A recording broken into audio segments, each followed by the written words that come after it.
Okay, so in order to do the slab detailing, the first thing we're going to need is the floor beam layout. So we're going to take in the floor beam layout. I'm just copying the floor beam layout from here. Since you already have made the floor beam layout, it is available in tools. Let me take this right there. Let's bring it somewhere right over here. That's one. And that should be it. So this is the floor beam layout. Now what we're going to need is the slab outline. So we're going to be taking the slab outline from the architectural drawings. So if you're not the person who's doing the architectural drawings, the other person, whoever is going to do the architectural drawings, you're supposed to gather that from them, or they're supposed to give it to you. And in this case, you already have the architectural drawings. You know how to do the architectural drawings because you have already done the complete AutoCAD course.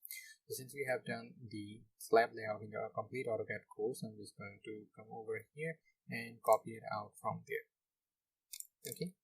Okay, so I'm coming over here, so taking the slab layout and CO copy, and I'm going to take the reference point as the end of that column. There you go. Now I'm going to bring that right over here, and I'm going to paste it to this location. Hit enter. There we go. Now we have the slab layout here as well. Now what we need to do is we need to make another copy of this whole thing.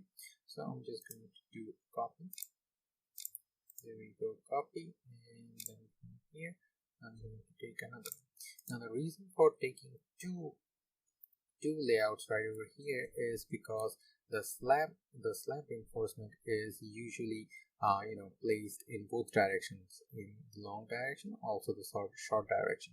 So if you try to put in the long direction bars and the short direction bar drawings in a single layout, then it will look really messy, and trying to read it out from there is going to be pretty hard as well.